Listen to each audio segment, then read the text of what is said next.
అందరికీ నమస్తే. Welcome back to నానమ్మ వంటలు. ఈరోజు అమ్మ మన ఛానల్లో చేస్తున్న రెసిపీ పెరుగు చారు. ఇది one of my favourite recipe. ఇది నాకు ఈ రెసిపీ అంటే చాలా చాలా ఇష్టం. ఇది అమ్మ చేసినప్పుడల్లా కడుపు నిండా తినేస్తాను నేను, అంత టేస్టీగా ఉంటుంది. మనకి ఏం కావాలన్నా అన్నం మంచికి ఏదో ఒకటి కావాలంటుంది, కానీ మమ్మీ దీంట్లో ఆల్రెడీ పకోడీలు వేస్తుంది కాబట్టి అన్నం మంచి కూడా ఏం అవసరం ఉండదు. తొందరగా ఎలా చేయాలో చూద్దాం దీన్ని. ఫస్ట్ ఒక కప్పు పెరుగు తీసుకోవాలి. పెరుగు తీసేసుకొని ఒక బౌన్లో పోసేసుకోవాలి. దాన్ని బౌన్లో పోసుకున్నాక దీనికి కావాల్సింది ఒక కప్పు శనగపిండి, కూడా సేమ్ మనం పెరిగెంత తీసుకుంటామో అంత. ఆ శనగపిండిలో నుంచి ఒక 2 టేబుల్ స్పూన్ల శనగపిండిని ఈ పెరుగులోకి వేసేసుకోవాలి. అలాగే ఒక 1/2 టేబుల్ స్పూన్ అల్లం వెల్లిపాయ పేస్ట్, 1 టేబుల్ స్పూన్ పసుపు, 2 టేబుల్ స్పూన్ల ఉప్పు వేసేసుకొని బాగా జీలకరించుకోవాలి దీన్ని. ఇది ఏంటంటే మొత్తం మనం వేసిన ఏవైతే ఉన్నాయో అవన్నీ పెరుగులోకి బాగా కలిసిపోయేదాకా కలుపుతూ జీలకరించుకుంటూ ఉండాలి దీన్ని. ఒక 2 నిమిషాలు బాగా కలిపిన తర్వాత మొత్తం మిక్స్ అయిపోతుంది. మిక్స్ అయిపోయిన దాన్ని ఇప్పుడు దీంట్లో మనము ఒక 3 చెంబుల నీళ్ళు పోసేసుకోవాలి. నీళ్ళు పోసుకున్నాక మళ్ళీ ఒకసారి బాగా జీలకరించుకోవాలి. సో ఇందాక పేస్ట్ లాగా ఏదైతే అయిందో అదంతా ఇప్పుడు ఈ వాటర్లో బాగా మిక్స్ అయిపోయేదాకా కలిపేసుకోవాలి. సో ఇలా అయిపోయిన తర్వాత స్టవ్ ముట్టించేసుకుని ఈ బౌల్ని మనము స్టవ్ పైన పెట్టేసుకోవాలి. దాంట్లోకి ఒక 2 రెక్కల కరివేపాకుని యాడ్ చేసుకోవాలి. అట్లనే కొంచెం కొత్తిమీర, మళ్ళీ ఒక 8 పచ్చిమిరపకాయలు. పచ్చిమిర్చి ఏంటంటే ఇట్లా సన్నగా పొడుగా కట్ చేసుకోవాలి. అంటే ఇప్పుడు ఒక దాంట్లో ఒక 4 పీసెస్ మధ్యలో నుంచి చీల్ చేసి దాన్ని 1/2 చేసేసుకొని యాడ్ చేసేసుకోవాలి. ఇప్పుడు ఇవన్నిటిని ఒకసారి బాగా కలిపేసుకొని మసలనియాలి. ఇది మసలనికి దగ్గరకు ఒక 10 నిమిషాల టైం అయితే మినిమం పడుతుంది. మినిమం ఒక 10 నిమిషాలు అయితే బాగా మసలనియాలి దీన్ని. సో అప్పటి వరకు ఇది మసలేంత వరకు మనం ఏం చేద్దామంటే, ఒక కప్ శనగపిండి తీసుకున్నాం కదా, 2 స్పూన్లు మాత్రమే వాడినాము. మిగతా ఏవైతే ఉన్నాయో దాన్ని పకోడీలాగా చేసుకుందాం. సో దీంట్లోకి శనగపిండిని తీసేసుకొని చిటికెడు ఉప్పు, చిటికెడు పసుపు, చిటికెడు కారము, చిటికెడు అల్లం వెల్లిపాయ పేస్ట్ ఇవన్నీ వేసేసుకొని కొంచెం మంచిగా పేస్ట్ లాగా కలిపేసుకోవాలి. మరీ ఎక్కువ దొడ్డు ఉండద్దండి, కొంచెం మెత్తగా అయితే కొంచెం పేస్ట్ అయిపోతే సరిపోతుంది. ఎందుకంటే పకోడీలు కదా, ఈ పకోడీలు కూడా కొంచెం లోపల నుంచి కాలాలన్నమాట. చూడండి, మనం కలిపేంతసేపట్లో మనకి చారు కూడా పొంగొస్తుంది.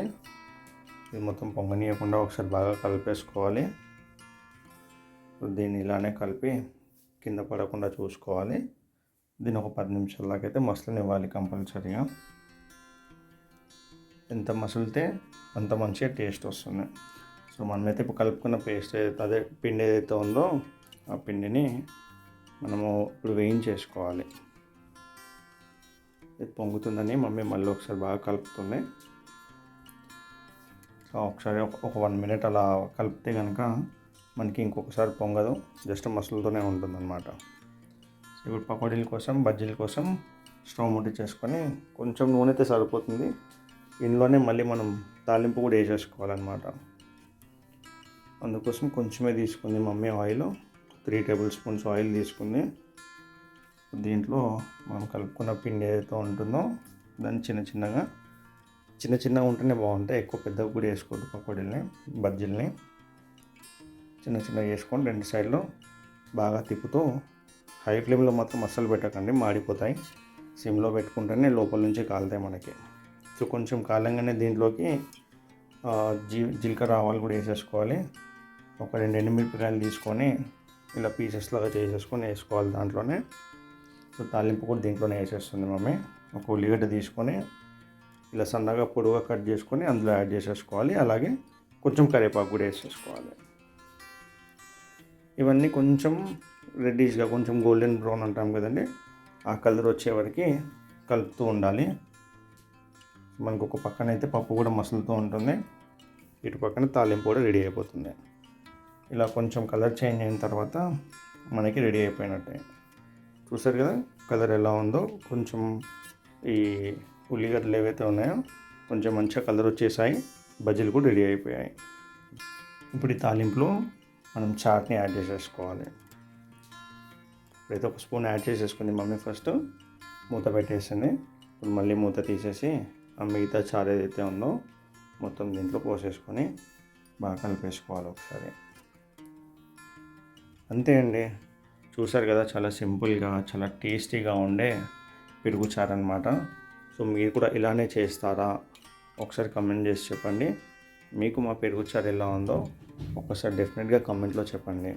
మీకు నచ్చితే కనుక లైక్ చేసి షేర్ చేసి కమెంట్ చేయండి. అలాగే ఛానల్ని సబ్స్క్రైబ్ చేయడం మర్చిపోకండి. మీరు ఇలానే సపోర్ట్ చేస్తూ ఉండండి. మమ్మీ మీకోసం మరిన్ని వీడియోస్ చేసి పెడుతూ ఉంటుంది. సో ఇంతవరకు వాచ్ చేసిన వాళ్ళందరికీ చాలా చాలా థ్యాంక్స్ అండి. ఇలానే సపోర్ట్ చేస్తూ ఉండండి. ఇంకా వీడియోస్ మీకోసం పోస్ట్ చేస్తూ ఉంటాము. చూసిన వాళ్ళందరికీ చాలా చాలా థ్యాంక్స్ అండి. Thank you for watching. Have a good day.